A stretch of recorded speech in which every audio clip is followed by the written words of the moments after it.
That year, their wrestling team, and their one talking point was that they were going to take Dan Gable out, but they weren't able to do it. In fact, in his final 21 matches through Olympic qualifications and then the Olympics, he pinned 12 of his opponents and outscored the other 9 130-1. This is Dan Gable. He has been named the top wrestler of the 20th century and one of the top 100 Olympians of all time. And here's a couple of quotes from him. I'm a big believer in starting with high standards and then raising them. He said, when you finally decide how successful you really want to be, you've got to set priorities. Then each and every day you've got to take care of the top ones. The lower ones may fall behind, but you can't let the top ones slip. You don't forget about the lower ones, though, because they can add up to hurt you. Just take care of the top ones first. In 25 years as a head coach and assistant, I think I might have missed one practice. Why? Because practice is my top priority. A day doesn't go by when I don't accomplish something in my family life or my profession, because those two things are my top priorities. Speaking of his own goals, beginning in high school, he said the obvious goals were there: state champion, NCAA champion, Olympic champion. To get there, I had to set an everyday goal, which was to push myself to exhaustion. Or in other words, to work so hard in practice that someone would have to carry me off the mat. Now the reason I share this with you is because this is someone who understands sacrifice.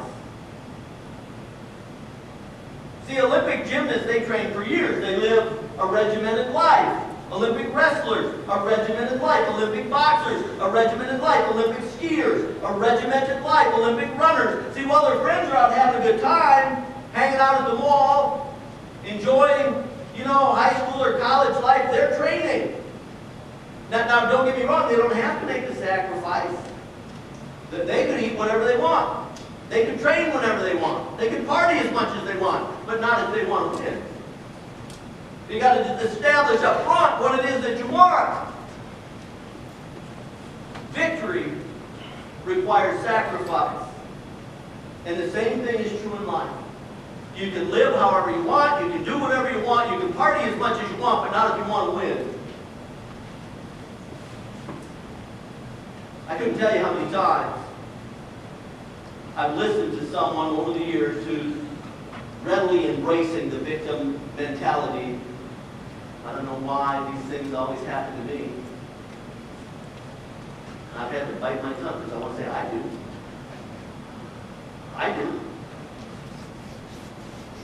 Let's just start right here.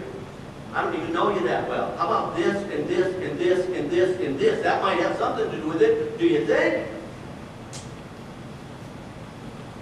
See, victory, it requires sacrifice. You can do whatever you want, but not if you want to win. See, the problem is that most of our culture doesn't get that. They don't understand the battle. They don't even know what winning looks like. And I'll tell you, it's rampant in the church. People think that more money, if the right person's on my arm, more adrenaline rush, more travel, more of the good things in life, they think that's winning. And what happens is so many people get all of those things and wind up empty. They wind up just broken inside, confused and lost, because once you've got it all and you find out that it leaves you empty, where do you go? Think about it for a moment, just from right where you're sitting, right here, right now. From this point forward, wherever you are on the journey, how would you like your life from this point to progress? What is it? How would you like it to progress? Would you like to make a difference in your family? Would you like to make a difference in future generations? If you don't have a family right now? I mean, I don't know. Would you like to make a difference in the world? Would you like to have someone say about you that, you know, man, he or she, that they're the most generous person I've ever met. They're so kind. They're one of the most encouraging people I know. You know, he or she, they're just joyful. You know, they're just good to be around. Would you like to have those things said about you? Because if that's your goal, if that's your heart desire, it's certainly attainable. But like anything, it's going to cost you.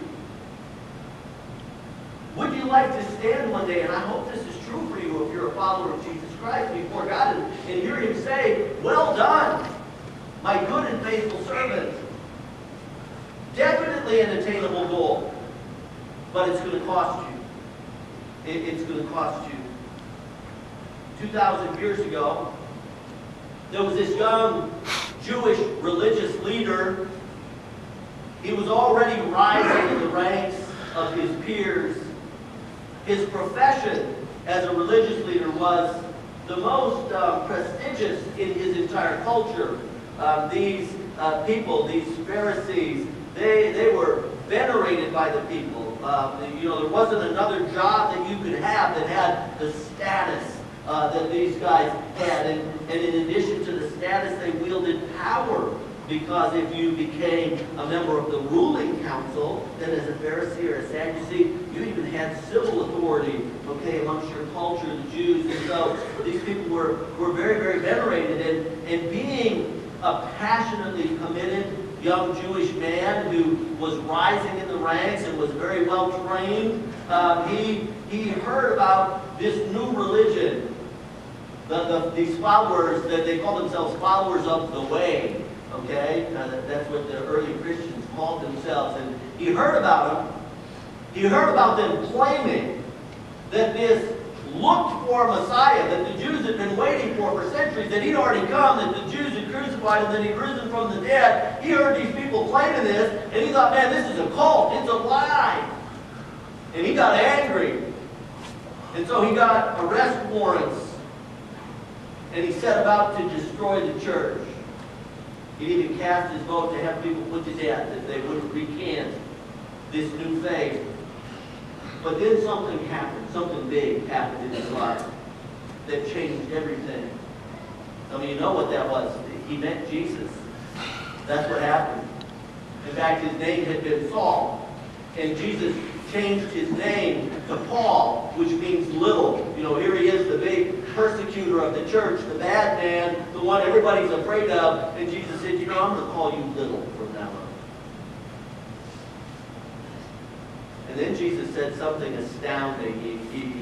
When Saul, when he encountered Jesus, the voice from heaven, he was struck blind. Saul, Saul, why do you persecute me? He said, who are you, Lord? He said, I'm Jesus, whom you're persecuting. And he said, now go and I'm going to tell you what you have to do. And he was blind for 3 days. And then there was another guy, and Jesus said to him, hey, this guy Saul, I'm going to use him, okay, to bring people to the Lord. In fact, Jesus said, I'm going to show him how much he has to suffer for my name. And I want you to go pray for him, and he'll receive his sight.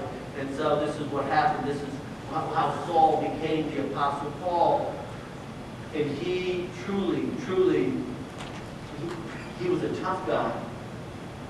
And he discovered very quickly, after he met Jesus, what a victorious life in God requires.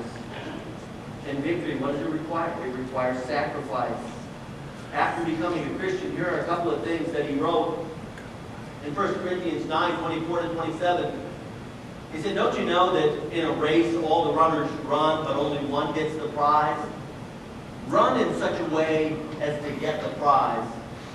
Everyone who competes in the games goes into strict training. They do it to get a crown that will not last, but we do it to get a crown that will last forever. Therefore, I don't run like someone running aimlessly. I don't fight like a boxer beating the air. No, I strike a blow to my body and make it my slave so that after I preach to others, I myself will not be disqualified for the prize. In Romans 12:1, he wrote, therefore I urge you, brothers, in view of God's mercy, to offer your bodies as living sacrifices, holy and pleasing to God. This is your reasonable act of worship. Now, how tough was this God who says, listen, offer your body as a living sacrifice?